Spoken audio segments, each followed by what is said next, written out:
My fiance's mother demanded a brutal prenup to protect his wealth. She tried to rip it up the second she saw my financial disclosure. I had been with my fiance, James, for 4 years. I have always lived a very quiet, modest lifestyle. I buy my clothes on clearance, drive a 10-year-old sedan, and work from home as a consultant. James, however, comes from a family that loves to flaunt their status. His mother, Sylvia, constantly looked down on me, making snide comments about my unbranded shoes and my tiny apartment. When James proposed, Sylvia immediately stepped in and demanded we sign an ironclad prenuptial agreement. She told me to my face that she wasn't going to let a freeloader steal her son's future inheritance or his assets, which consisted of a heavily mortgaged condo and a leased luxury car. James didn't defend me. He just shrugged and said it was standard procedure, adding that if I really loved him, I wouldn't care about his money. I smiled, kept my composure, and told them I completely agreed. I said a prenup was a fantastic idea, but to make it legally binding, we both needed to provide full sworn financial disclosures through our respective lawyers. Sylvia happily hired a vicious, expensive lawyer to draft a contract that would leave me with absolutely nothing in the event of a divorce. A few weeks later, we all met in a glass boardroom to finalize the paperwork. Sylvia was practically giddy, sliding the brutal contract across the table for me to sign. My lawyer calmly stopped her and handed over my mandatory financial disclosure packet. What James and his mother didn't know is that my quiet consulting job was actually me managing my own independent software firm, which I had recently sold to a massive tech conglomerate. On top of that, my late grandfather had left me a substantial commercial real estate portfolio. I never bragged about it because I wanted to be loved for who I was, not what I had. My net worth wasn't a few $1,000s. It was well over $12 million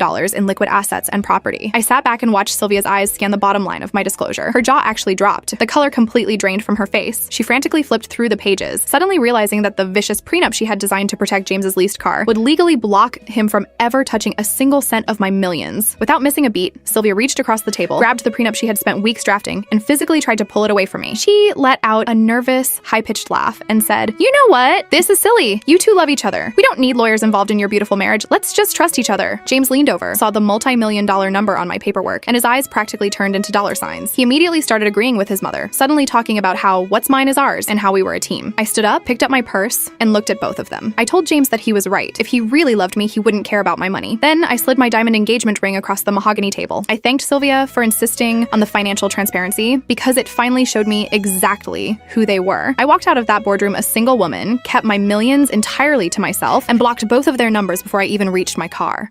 My entitled neighbor illegally cut down my 200-year-old heritage oak tree just to get more sunlight for her swimming pool, so I hired a ruthless tree lawyer and legally bankrupted her for $500,000. I live on a beautiful, heavily wooded property in the Pacific Northwest, and I bought my house specifically for the massive, ancient oak tree sitting right in the middle of my backyard. My next-door neighbor was an incredibly arrogant woman named Brenda, who constantly complained that the branches from my massive tree were blocking the afternoon sun from hitting her expensive backyard swimming pool. She demanded that I chop it down, but I politely told her absolutely not, because the tree was perfectly healthy and located entirely on my private property. She scoffed and told me I was being a selfish jerk. Last month, I had to fly to London for a 2-week corporate business trip. When I finally returned home and pulled into my driveway, my heart completely dropped. My beautiful 200-year-old oak tree was completely gone, and nothing was left but a massive, ugly wooden stump. I furiously marched over to Brenda's house and pounded on her front door. She opened it wearing a swimsuit and holding a margarita with a massive, smug smile on her face. She casually admitted that she hired a cheap logging crew to chop it down the exact day I left for my trip, and she actually sold the rare oak timber to a local lumber yard for $8,000. She laughed in my face and told me what is done, so just take me to small claims court for a few $100 if you are really that mad. I didn't scream or argue with her. I just smiled, walked back to my house, and made 2 phone calls. My first call was to a master arborist, and my second call was to the most ruthless property lawyer in the state. What Brenda completely failed to understand was that in our state, destroying a mature heritage tree comes with mandatory treble damages, which means you have to pay 3 times the replacement value of the tree, plus heavy trespassing fines. The master arborist officially appraised my ancient oak tree's replacement value at over $150,000. When my lawyer handed Brenda the official lawsuit for nearly $500,000, her arrogant smile completely vanished. She desperately tried to offer me the $8,000 she made from the timber, but my lawyer refused to settle. The judge took one look at her written text and the timber yard receipts and slammed the gavel so hard the courtroom echoed. Brenda was found completely guilty of timber theft and trespassing and was ordered to pay me exactly $480,000. Because she didn't have anywhere near that kind of cash, the state legally forced her to sell her luxury house to cover the massive debt. The absolute best part is that I bought her foreclosed house at the public auction for a massive discount. I immediately hired a landscaping crew to fill her precious swimming pool with solid dirt and planted 50 brand new oak saplings right on top of it.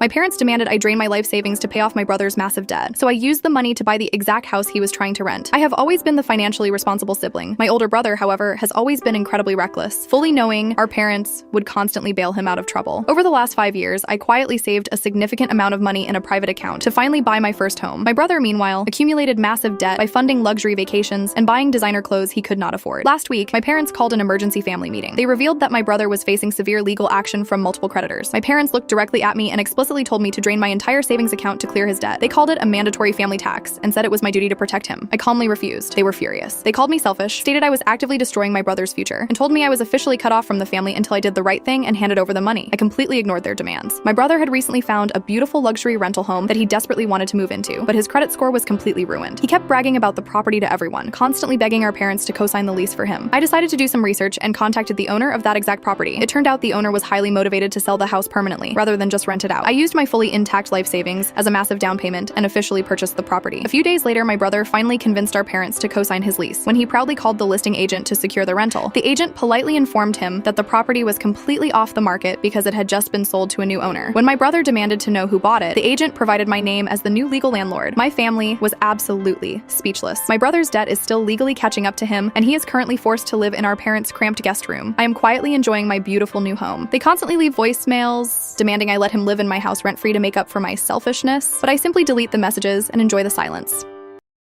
My entitled aunt secretly sold my grandmother's private forest to a commercial logging company to buy herself a luxury car. She didn't realize the property was already legally deeded to me, so I let her commit massive corporate fraud. I spent years taking care of my grandmother while my aunt completely ignored her. My aunt only cared about money and constantly complained about having to wait for her inheritance. Before my grandmother passed away, she wanted to protect her most prized possession, a beautiful 50-acre parcel of untouched woodland with a small private cabin. Knowing my aunt would immediately destroy it for cash, my grandmother quietly had her lawyer transfer the absolute deed directly into my name. We kept it a secret to avoid family drama. When my grandmother passed, my aunt immediately took over as the executor of the main estate. She aggressively claimed all the cash, the jewelry, and the family home. I didn't fight her on any of it. A few weeks later, my aunt found an outdated tax document in my grandmother's files referencing the 50 acres of woodland. Assuming it was part of the general estate and therefore hers to control, she immediately saw dollar signs. Without telling anyone in the family, my aunt contacted a massive commercial logging company. She signed a highly restrictive, legally binding contract authorizing them to completely clear-cut the entire 50 acres of old-growth timber. In exchange, the logging company gave her a massive $50,000 cash advance. My aunt immediately used that money to buy herself a brand new luxury SUV, bragging endlessly on social media about her newfound wealth and blessings. I only found out about her master plan when she smugly called me. She told me I had exactly 48 hours to go to the woodland cabin and clear out any sentimental junk I wanted because she had sold the timber rights and bulldozers were arriving on Monday morning. She laughed and said she was finally turning that useless dirt into real money and explicitly told me not to try and stop her because the contracts were already signed. I didn't argue, I didn't warn her, and I certainly didn't tell her about my deed. I just said, okay. Monday morning arrived, I drove out to the property line and parked my car right across the main access gate. I brought a lawn chair, a thermos of coffee, and my official, legally recorded property deed. Within an hour, a massive convoy of logging trucks, bulldozers, and heavy machinery arrived, blocking the entire rural highway. The foreman jumped out of his truck and aggressively told me to move my car so they could start cutting down the trees. I calmly handed the foreman a printed copy of my deed. I explained that I was the sole legal owner of the property. My grandmother had transferred it to me years ago, and I had absolutely never authorized a single tree to be touched. The foreman's face went completely pale. He immediately called his corporate office. The logging company's legal team quickly checked the county records and confirmed that my deed was absolute. My aunt had never owned the land, which meant she had sold them something she had no legal right to sell. The logging company was absolutely furious. They had mobilized hundreds of thousands of dollars worth of equipment and paid a massive cash advance based entirely on a fraudulent contract. They immediately packed up their trucks and left. That same afternoon, their corporate lawyers filed a massive, devastating lawsuit against my aunt for breach of contract, criminal fraud, and severe operational losses. My aunt called me screaming at the top of her lungs, begging me to just sign the land over to the logging company to save her from going to prison. I simply hung up and blocked her number. Because she had already spent the cash advance on a depreciating luxury car, she couldn't pay the company back. She was forced to liquidate every single asset she had aggressively taken from my grandmother's estate just to pay her defense lawyers. Her new SUV was repossessed, her bank accounts were frozen, and she is currently facing complete bankruptcy, while my beautiful 50-acre forest remains completely untouched.